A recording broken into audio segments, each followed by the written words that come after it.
Lantas, apakah serangan Israel ke Yaman akan menjadi pintu agresi baru Israel di Timur Tengah? Lalu akankah serangan Israel ini membawa dampak kembali menciptakan ketegangan di kawasan Timur Tengah? Kita akan membahasnya bersama pengamat Timur Tengah Dina Sulaiman yang sudah bergabung bersama kami. Selamat pagi Mbak Dina.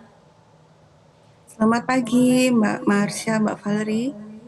Baik Mbak Dina, kalau kita melihat serangan Yaman dan juga balasan dari Israel baru-baru ini, apakah kemudian ini berpotensi membuat terjadinya agresi baru di Timur Tengah? Ya mungkin kita mulai dari bahwa fokusnya tetap di Palestina ya. Jadi yang terjadi ini mengapa Yaman mengirimkan drone ke Tel Aviv, juga selama ini juga sudah ratusan ya, bahkan mungkin ribuan drone dan rudal balistik yang dikirimkan dari Yaman ke Israel, tapi banyak menurut pengakuan Israel itu semuanya berhasil ditangkis, tapi yang ini lolos gitu ya. Jadi fokusnya itu atau alasan utamanya itu adalah untuk membantu Gaza. Jadi pernyataan dari militer Yaman adalah kami akan berhenti melakukan serangan ini kalau Israel juga menghentikan serangannya di Gaza. Sehingga kalau pertanyaannya apakah ini akan meluas, apakah berlanjut, itu akan bergantung dengan perkembangan dan dinamika di Gaza. Sampai kapan Israel akan terus melanjutkan genosidanya di Gaza?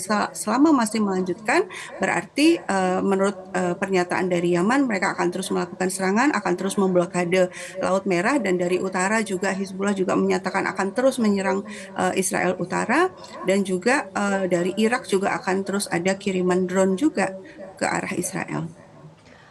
Israel mengklaim serangan ke Yaman sebagai bentuk membela diri atas serangan Houthi di Tel Aviv sehari sebelumnya. Menurut Mbak Dina, apakah klaim ini artinya dapat diterima?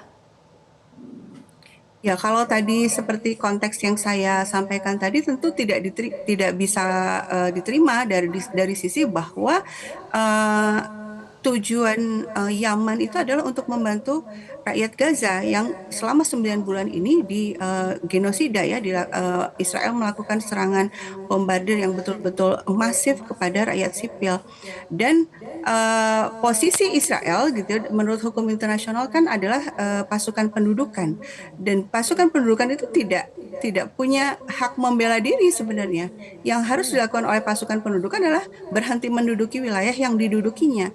Sehingga klaim-klaim membela diri atau klaim menjustifikasi serangan dengan mengatakan orang-orang pejuang Palestina itu menggunakan tameng manusia, itu juga tidak bisa diterima kalau kita lihat bagaimana sekuens atau kronologi kejadian ini sejak 9 bulan yang lalu. Ya, tadi Anda sebutkan Mbak Dina bahwa ini memang menjadi usaha untuk menekan Israel juga menghentikan genosida di Palestina. Tapi kemudian negara-negara Arab meminta agar semua pihak menahan diri dulu dari saling serang antara Houthi dan Israel ini. Apakah memang kalau dilanjutkan ada potensi eskalasi tensi politik di Timur Tengah, Mbak Dina?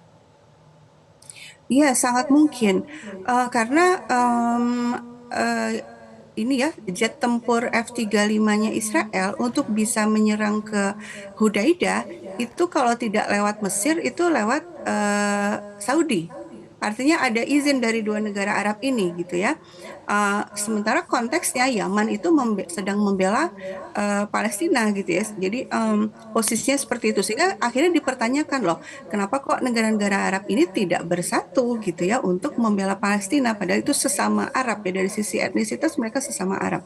Nah, kemudian militer Yaman juga memberikan pernyataan bahwa tidak mungkin jet tempur Israel ini bisa sampai ke Yaman tanpa pertolongan dari Mesir atau dari Saudi. Dan kalau nanti kami akan menyerang lagi, kalau Israel menyerang lagi, nah kami akan membalaskannya kepada Saudi atau Mesir karena mereka membantu Israel. Nah, artinya kalau ini terjadi berarti ya betul-betul terjadi meluas ya perangnya, sehingga mungkin karena ada ancaman itulah Arab Saudi memberikan seruan agar semua pihak menahan diri, karena kepentingannya pasti akan terancam di sini ya.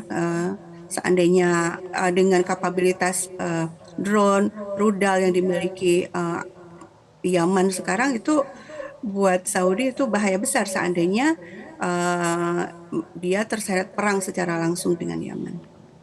Hmm. Mbak Dina, dengan diserangnya Houthi, seberapa besar potensi Israel akan menyerang negara lainnya juga yang pro-Palestina? Ya, mungkin saya perlu ceritakan sedikit. Sebenarnya yang sering disebutkan oleh media kan ini milisi Houthi gitu ya. Sebenarnya yang ada di Yaman itu Houthi itu salah satu faksi saja, tapi mereka sudah membuat sebuah pemerintahan yang berfungsi, yang fungsional. Ada presiden, ada perdana menteri, ada menteri-menteri di semua lini ya, ada menteri luar negeri, menteri pertahanan, menteri perindustrian, menteri pertanian dan lain-lain. Nah, tapi ini pemerintahan yang sifatnya de facto.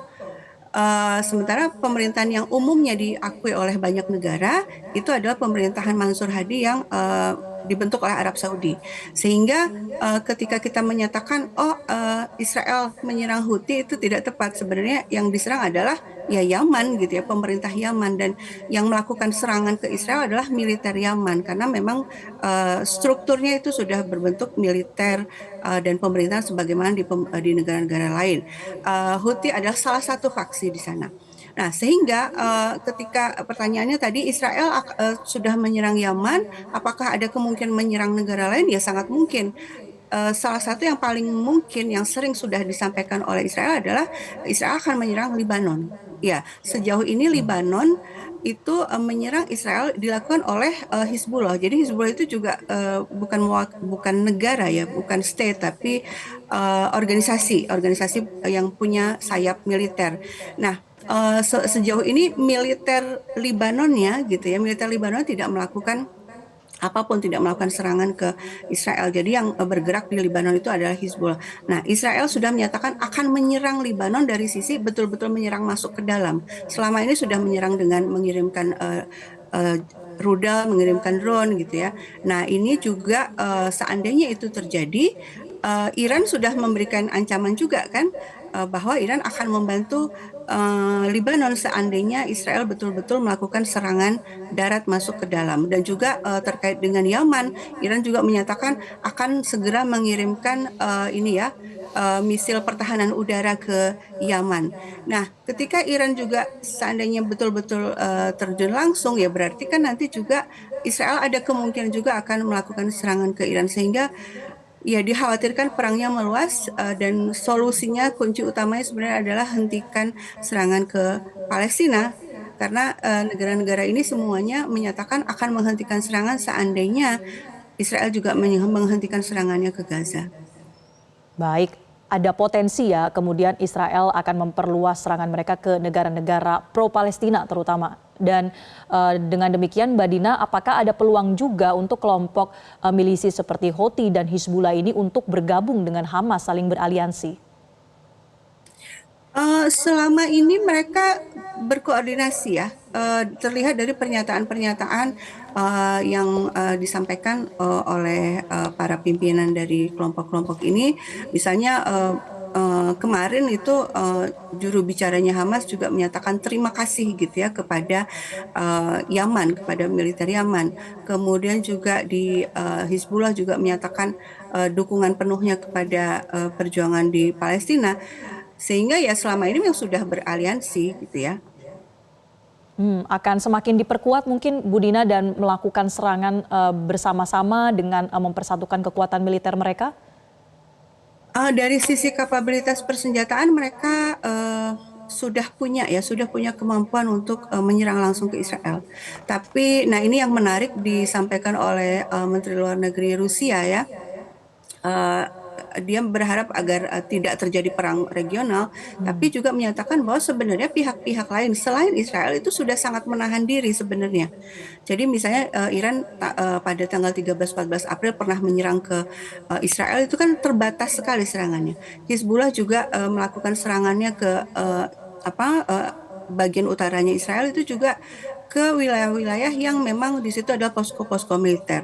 Kemudian juga kemarin yang dilakukan oleh Yaman itu kan satu drone, sebenarnya betul-betul cuma satu gitu ya.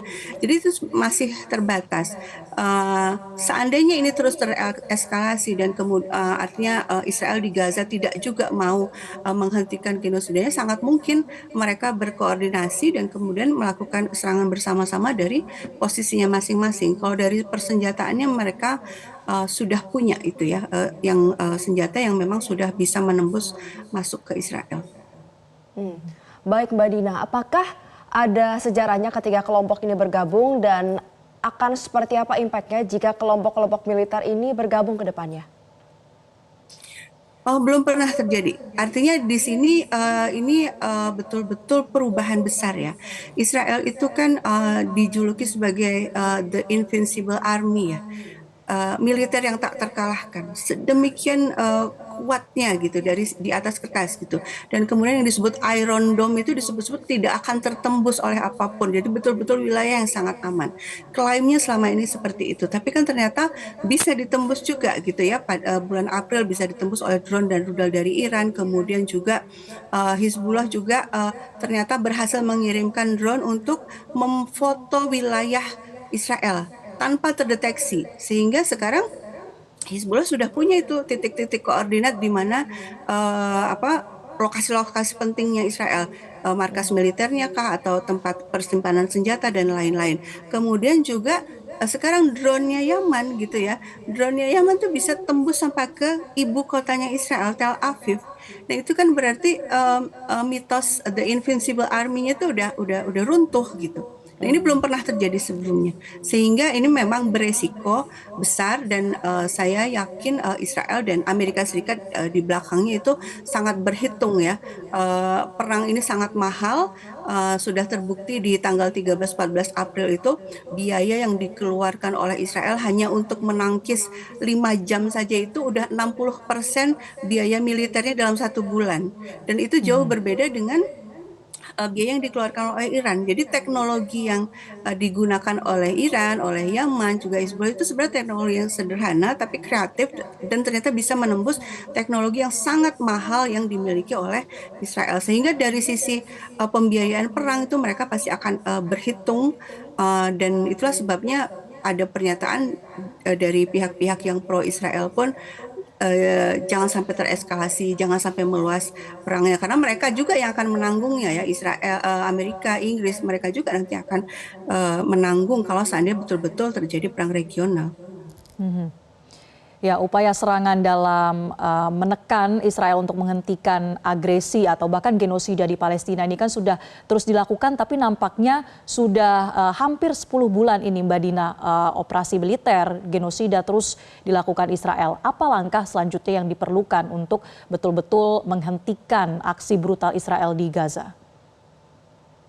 Ya, seperti disampaikan oleh ini ya pelapor PBB untuk Palestina, Francesca Albanese, dia itu mengatakan gini, udah kalau masalah diplomasi, masalah penetapan hukum internasional seperti sidang di ICJ atau keputusan ICC itu sudah gitu ya, sudah maksimal. Sekarang yang diperlukan adalah langkah untuk melaksanakannya, sehingga artinya gini. Upaya-upaya hukum, upaya-upaya diplomasi itu sudah maksimal dilakukan, tapi Israel tidak juga mau mematuhi tuntutan dari komunitas internasional, dari organisasi hukum internasional kan gitu ya. Menurut dia berarti harus ada langkah lain yang sangat mungkin berdampak. Apa itu ya? Sanksi dan embargo. Jangan lagi kirim senjata ke Israel. Negara-negara Barat ini, terutama Amerika Serikat, seharusnya menghentikan pengiriman senjata ke Israel. Juga negara-negara yang punya peran besar dalam logistik, ya misalnya Turki, itu berperan dalam pengiriman logistik ke Israel, pengiriman bahan bakar ya, bahan bakarnya memang dari Azerbaijan, tapi kan lewat Turki. Seandainya Turki juga mau nih menutup jalurnya, ya dengan cepat Israel bisa dipaksa untuk menghentikan genosidanya di Gaza karena tanpa logistik, tanpa BBM, tanpa senjata tentu nggak bisa apa-apa ya, tanpa suplai dana.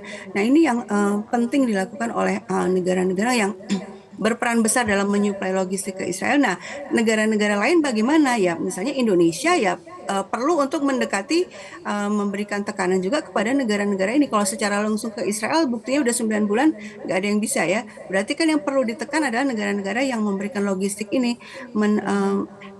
Indonesia bisa menggunakan powernya untuk meminta Turki misalnya atau Amerika atau Inggris untuk menghentikan suplai logistiknya ke Israel.